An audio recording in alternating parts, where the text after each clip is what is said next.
Who's the boss now, Dad?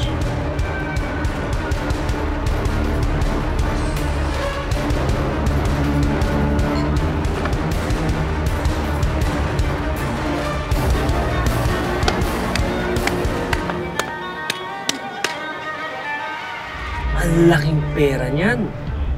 Partner! Pwede mo mamaya pa-deliver tayo ng isang buong lechon. Tapos only rice. Pero fried rice, ah. Pwede naman. Kahit buong lechonan pa, okay lang. Yeah! Basta, siguraduhin mo sa akin, partner, na hindi matatrace sa akin tong hawk na to. Oo naman. Ginawa ko na yan ng paraan. Ikaw naman eh. Kung kailang tapos na, saka ka pa nagduda. Diba sabi mo, gusto mo nang mabilis magtrabaho at sigurado ang mga resulta. Diba? Ayan.